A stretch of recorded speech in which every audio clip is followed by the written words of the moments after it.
It was over 1 million wonderful people who were singing worship songs and loving Jesus. So they broke into the Capitol because the DC police didn't do their job. The DC police They didn't break into anything. They let them in. Not only did they let them in, it's paid for by tax dollars. That's all. Yeah, they were Americans, and they were innocent. Something that makes me fear for the future is that we see Americans reevaluating what happened on January 6th. You know, if you didn't know the TV footage was a video from January the 6th, you would actually think it was a normal tourist visit. They wandered freely through the Capitol like it was their building or something. They didn't have guns, but a lot of them had extremely dangerous ideas. They talked about the Constitution, something called their rights. So my colleague Samuel Perry gathered data in February of 2021 and found that 3/4 of ambassadors and accommodators of Christian nationalism said those that engaged in the riot should be prosecuted. When he asked the same question 6 months later, that number had dropped to around 50%. And so as time continues to move on, we're going to continue to see them reevaluate the insurrection and move from this was a crime to, well, maybe this was a necessary evil, to possibly moving towards, well, this was necessary and it was actually good that we attacked the Capitol. I think that's a real possibility, something that should concern every American, but especially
Take a collective breath.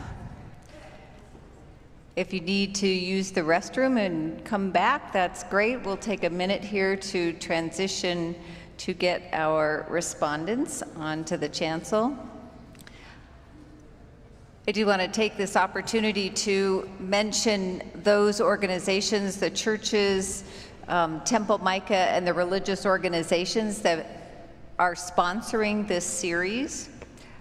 St. Thomas Episcopal Church, the Denver Presbytery, the Colorado Council of Churches, the Lutheran Advocacy Ministry of Colorado, the Episcopal Church of Colorado, the Holy Redeemer Episcopal Church, St. Andrew's Episcopal Church, Together Colorado, Park Hill United Methodist Church, Park Hill Congregational Church, Temple Micah, and of course Montview Boulevard Presbyterian Church. So we are grateful for this coalition of organizations that have brought the inspiration and execution of a series around the dangers of white Christian nationalism.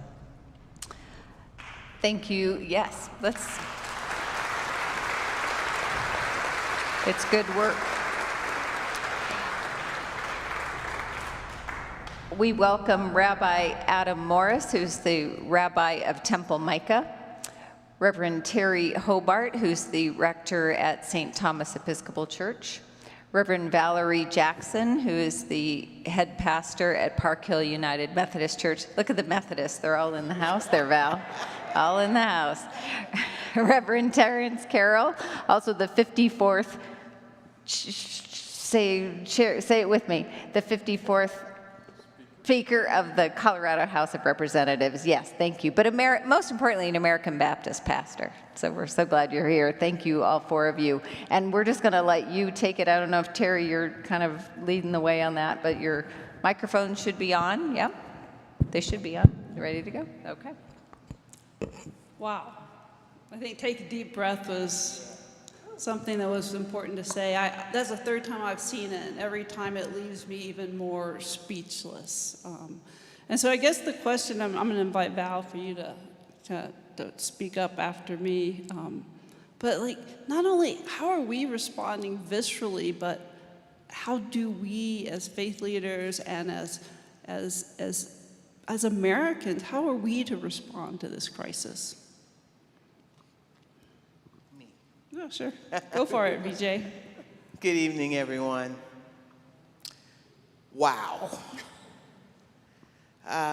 In the last 48 hours, this is the third time I've watched, and this time I noticed that for that hour and 26 minutes, I was hardly breathing.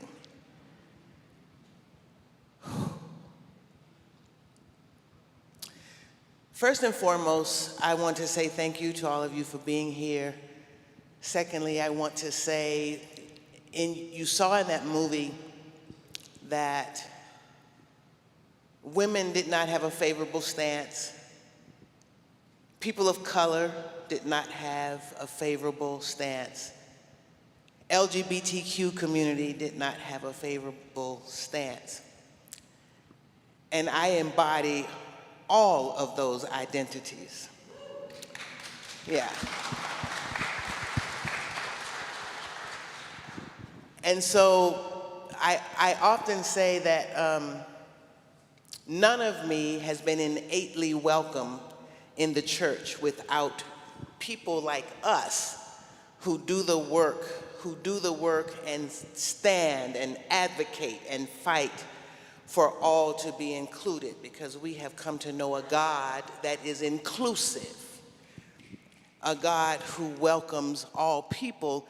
And why would not God welcome all people when God created all people, right?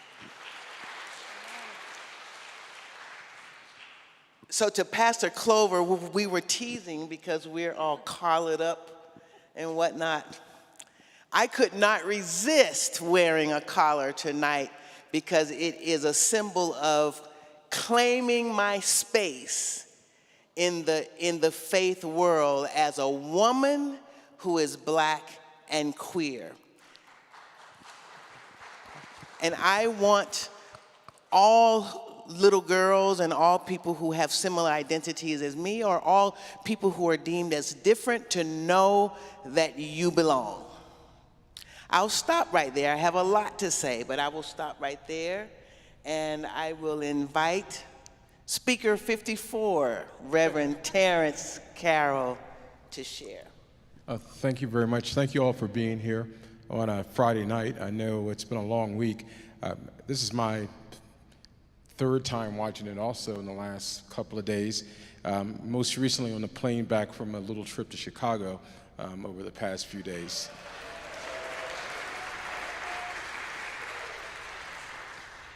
You might know what I was in Chicago for, but so I'm actually a little tired myself. I'll probably sleep the rest of the weekend. I've watched this documentary from the perspective of being an ordained minister in the Baptist Church, and I'm also a licensed attorney and happen to still be a practicing attorney at a rather large law firm. And so for me, I can't watch this without watching it through the two lenses. And I always tell folks that I'm just a simple Baptist preacher who happens to be a lawyer. And so that informs how I look at the world in many ways. And so for me, the part that I always have the most visceral response to is when we get to January 6th and the justification given by many of the folks there who claim Christ. And I emphasize they claim Christ as opposed to saying they were actually Christians. I'll just be as gracious as I can and say that they claim Christ. And so for me, that's always the thing that gets the most visceral response from me, because I remember reading about this Coptic Christian leader. His name was Shinoda, and I may be mispronouncing it. And he's from around the 5th century. And some scholars say that he was actually the founder of Egyptian Christian nationalism back in the 5th century. And he was accused of defacing the home of a pagan leader in Egypt. And his response to the accusations against him, because it was a crime, it didn't matter at the time whether someone was a pagan or someone was a Christian. There's certain things you just can't do. You can't deface someone's home and their property. But his response to the charges against him was, there is no crime for those who have Christ. Which may have been, let that sink in for a second. There is no crime for those who have Christ. And what he was saying is the same thing that the folks in the documentary were saying on January 6th. Our faith gives us carte blanche, or our alleged faith gives us carte blanche to do whatever we want to do with those who aren't like us. To those who are the other, to those who are marginalized, to those who we don't think look like us, talk like us, live like us, believe like us, love like us, we can do whatever we want to do to you. And at the end of the day, that's the most dangerous part about white Christian nationalism, is that they believe that their faith, or what they suggest is their faith, gives them carte blanche to commit unspeakable acts of horror and violence against those who are unlike them. And so if we leave here with anything, I hope we leave here with the fact that that may be the most dangerous aspect of it and the most important thing for us to fight against on a daily basis. And I'm going to invite my new favorite rabbi, Rabbi. I'm honored to make the top of your list. So first of all, I need us to stop doing this Judeo-Christian thing. Every time they said Judeo-Christian, I felt like, whoa, can we stop dropping Judeo in this context? Because that ain't the Judea I know. And it speaks to me of this appropriation, this abuse of my religiosity, my spirituality, that extremists continue to do. And extremists, they get the attention, you know, they're the best snippets on social media, they make the news. And so there's a story that gets told about this thing that is so important to me. Religiosity, spirituality, faith, whatever you want to call it. And so partly I watched this just getting angry. Who the hell are these people to own religion this way? Sadly, though, that's not my first layer of reaction. Maybe that's simultaneous. I know that I've learned this in the last few years of how much I experience my world, this country, as a white man and the privilege that comes with it.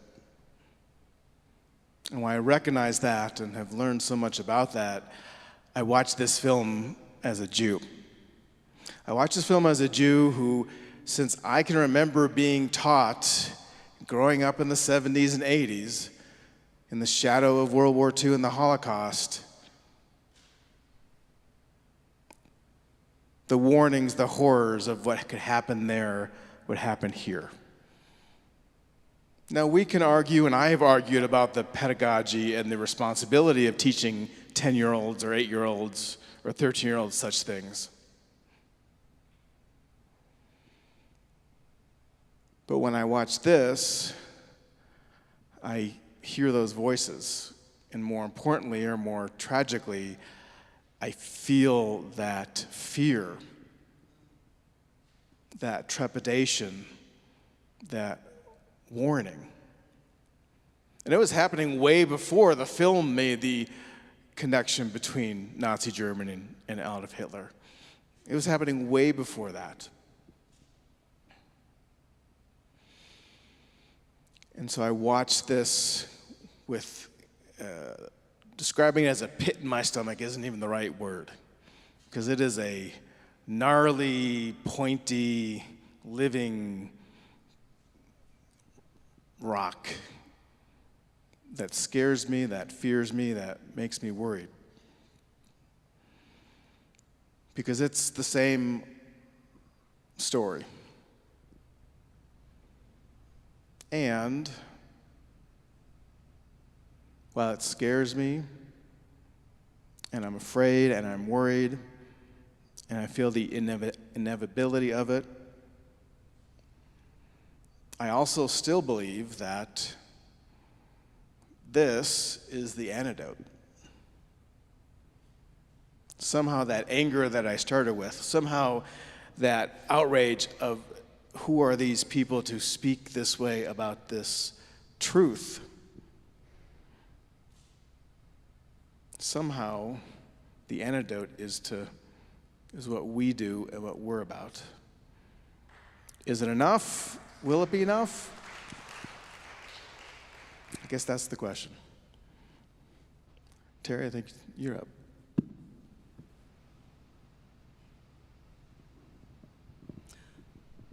So there's a saying that I use often, and I found myself all day today kind of going back to it, right? Because I think like everyone else, I watch this film, I hold my breath, I feel anger, I feel fear creeping in, and I remind myself, if it's about fear, if it's about hate, if it's about exclusion, it's not of God.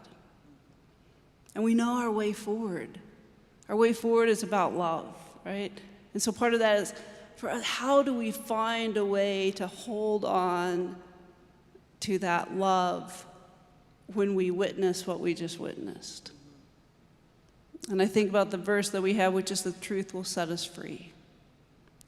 We need to see it. We need to acknowledge it. And then we need to respond to it. And I really appreciate what you've said, Rabbi, which is, right, this is it. Our relationships, our friendships, and our speaking out.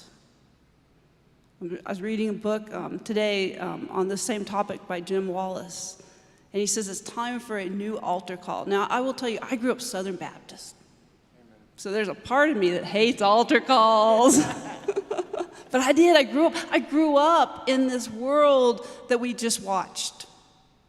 And I know that so many of those people are good people who have been manipulated by leaders who are seeking power. And so it's our job to love them, but it is our job to speak out. It is our job to reclaim the moral authority in the public square. Right? It is our job to actually call our congregations, each of you, to the altar, not to turn your heart over to Jesus Christ, but to show up, to stand up, to vote, to learn about this, to speak about this, to educate, to find the courage to have the hard conversations. And I better stop preaching. I'll pass it off. Who wants to preach next? No, I'll jump in. You said something that really got to me. And I'm trying to be restrained because I know if I get going, I really will preach. So I'm actually trying to be restrained today. No, I'm not going to preach. I'm trying to be restrained. There are some things in there that really anger me. And it takes me, I almost had PTSD from my first year in the legislature in 2003. And this film reminded me of it. How people abuse Christ and how people abuse faith for their narrow political goals, for their goals to otherize the rest of us, for their goals to force themselves on us in so many different ways.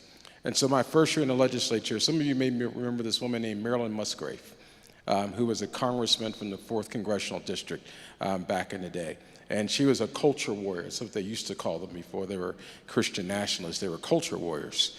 And she was a culture warrior. And she introduced a resolution in the United States House to say that gay marriage was anti-Christian because marriage is always supposed to be between one man and one woman. In 2003, the Democrats were still in the minority in the state house. And some of my Republican colleagues decided they wanted to run a resolution, and resolutions are this thing, they're basically love letters, they have no force of law. But they wanted to run a resolution to say that we support Marilyn Musgrave, and we believe here in Colorado that marriage is between one man and one woman. It's funny how these folks, as they did in the movie, they try to gaslight you when you call them on their BS. I'm not going to be Corinne Carroll's baby boy and say what I'm really thinking, but they try to gaslight you. When you call them on their BS. And what they tried to gaslight me because I got up after them and I said, well, you know, the Bible's not that clear on a marriage being between one man and one woman. We got this guy named Abraham, you know, you got this other guy named Isaac, got this guy named Jacob who all had multiple wives and concubines. And I said, you got this guy named David who was a man after God's own heart who had another man's wife, had another man killed so he could take his wife as an additional wife. And then his son Solomon had multiple wives. And raped her, thank you. And his son Solomon had multiple wives and concubines, so many that we couldn't count. So they come back and say to me that they were offended that I would bring faith, I would bring God into this debate. So I then had to remind them that I went to seminary and that I had an MDiv in addition to a JD, and I said to them, I said, well, often when you use the word divine, it seems to imply that there's something that's existential and holy that's outside of us. And so I think you all introduced God into this whole thing because you said the word divine. And I say a lot to say is that too often those of us who are people of faith, and especially those of us who are Christian within this context, fail to push back hard. We fail to come and bring receipts, and we fail on the progressive side often enough, too many times I think, and we need to change this. We fail to embrace our own faith and to openly and deliberately talk about our faith and the importance of faith in our life, and we fail to even reach back and hold on to the Bible. And that's important, and I'm going to close with this. The other thing that annoyed me with the film was this whole Cyrus thing. Because in evangelical communities, and I've worked for evangelical organizations, they always have this biblical person of the month thing, that we're going to be like Cyrus, we're going to be like Jeremiah, we're going to be like Esther, we're going to be like Vashti. Doesn't matter what they actually did in the Bible, it's a cool thing we're going to hang on to. But has anyone ever asked them, why don't you talk about Nehemiah? Because Nehemiah is the one who actually caused Cyrus to write a proclamation for Nehemiah to go back to Israel. And Nehemiah is the one who took all the barbs and the arrows and the threats against his life to rebuild the walls of Jerusalem. I'm just going to close there and just asking a question. Well, you hit my soapbox. The folk at Park Hill can tell you that I often talk about how we were born into a trap. We were set up. We were hoodwinked. We have been tricked. I said to you earlier that I've watched this movie 3 times in the last 48 hours. I had to watch it the second time because the first time I got stuck with the opening question given to us by Bishop William Barber. And he was quoting Reverend Dr. Martin Luther King when he said, when Dr. King was in the Birmingham jail, that he raised this question of, as he looks at the churches all around the city, these huge, vast, beautiful facilities that declare they are churches. And he asked himself, who are the people that are inside these churches? What kind of people? And I can't help but think of the words of James Baldwin, whom we just celebrated the 100th anniversary of his birth, right? One of his quotes, and I'm paraphrasing, is, you cannot help but, if you are a black person in America, you cannot help but be angry.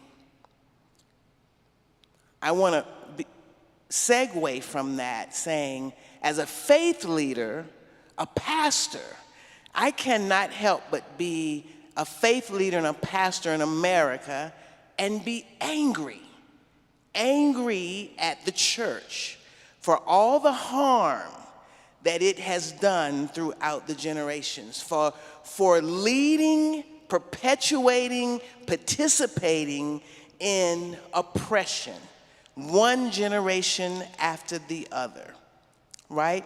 For excluding people who are black and brown.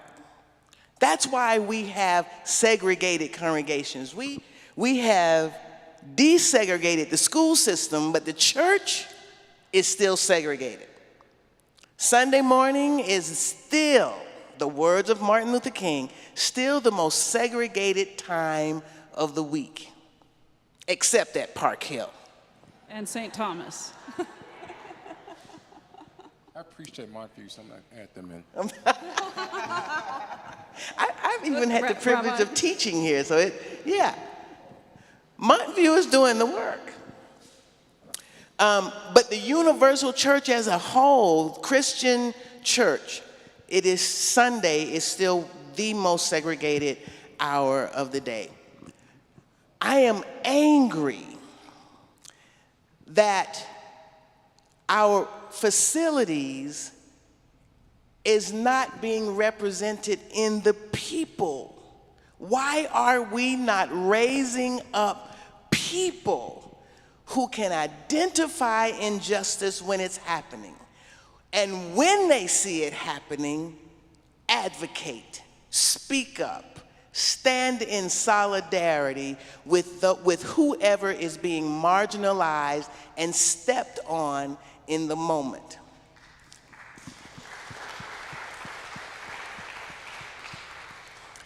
How is it those of us who have come up in the church have been so blind to what is going on in America? Why did it take, May 25th, 2020? Why did it take May 25th, 2020 for us to see how law enforcement interacts with black and brown bodies? How many lives have we missed before that day. I am angry with the very entity that God has called me to be a part of. Reverend Terry asked, what should we do? My siblings in the ministry have spoken to that, but you all, that same passion and boldness that we witness in this movie by people who have not encountered the God who loves all people, that is the kind of passion and boldness we should embody. We have to. It is a matter of life and death. We have to. I said in January, a jazz club downtown, Park Hill, you can help me remember the jazz club's name. Dazzle. Yes. I said in that club that people who live their lives on the margin cannot truly trust the people who live in the illusion of living their lives in the center until those people decide to stand fully in solidarity with the people on the margins. You have got to show that you are willing to sacrifice and lose some of your privileges to ensure that those on the margins get a more equitable piece of the pie.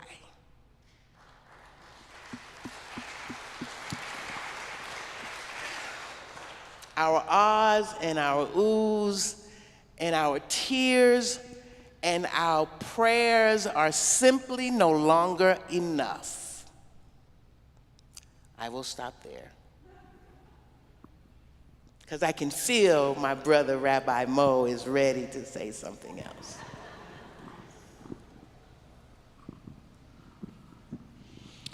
Actually, no. I mean, I'm moved by your call. I'm overwhelmed by the challenge of it. I'm overwhelmed by what we saw and heard in the movie, what I anticipate will be the conversation in the next 74 days in our country. Is that what the number is? As we all heard the countdown the last few nights.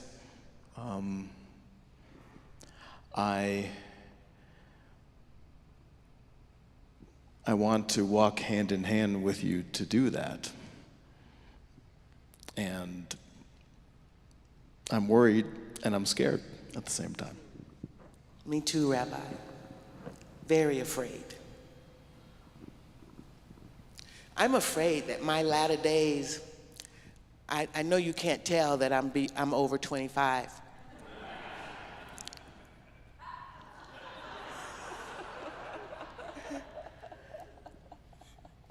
I am very afraid that my latter days of life may end up with less rights and freedoms than my mother and grandmother and great-grandmother had and fought for me to have. I'm very afraid. I'm very afraid for our children and our grandchildren and our great-grandchildren. What kind of church are we going to leave them?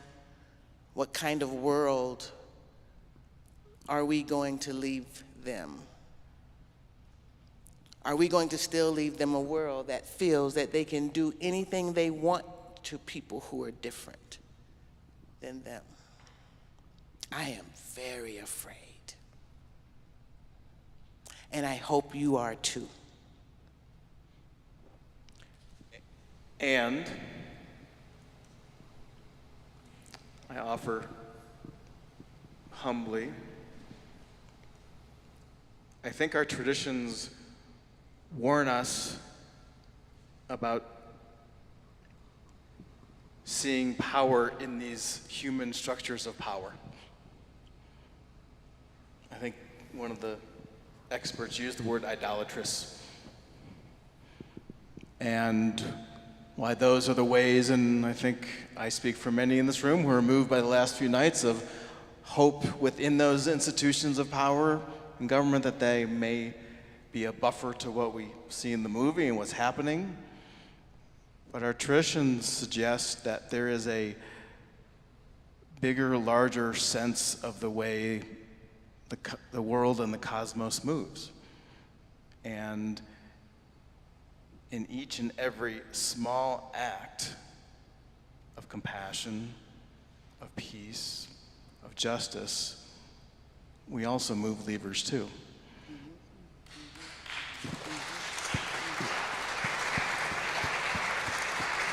So I'm seeing Clover giving us a high sign over there.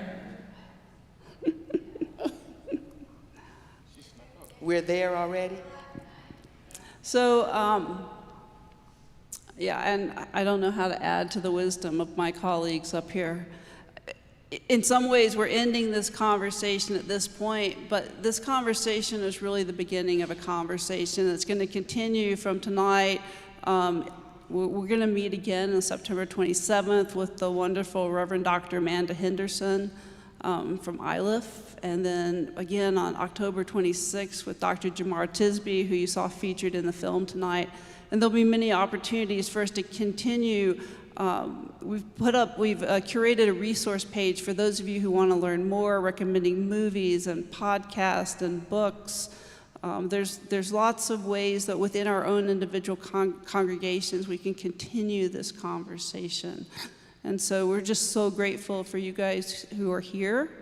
We're going to commission you all now to be apostles. We're sending you out to go and tell and speak so that we don't have to be afraid, so that we can hold on to that love that crosses all of our traditions and carries us forth. And so thank you for being here. Amen. Amen.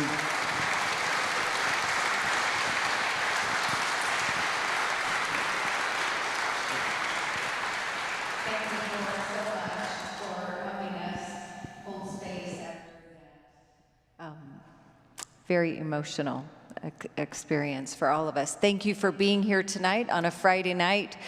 We hope that, as Terry said, you will go forth. You will share some of what you learned tonight, some of how you were moved. You would encourage others that you know who might not know anything about white Christian nationalism to take a look at this film. It's accessible on Prime, and it is worth a conversation that needs to happen. All right, thank you, and we hope to see you next month on the 27th of September here. All right.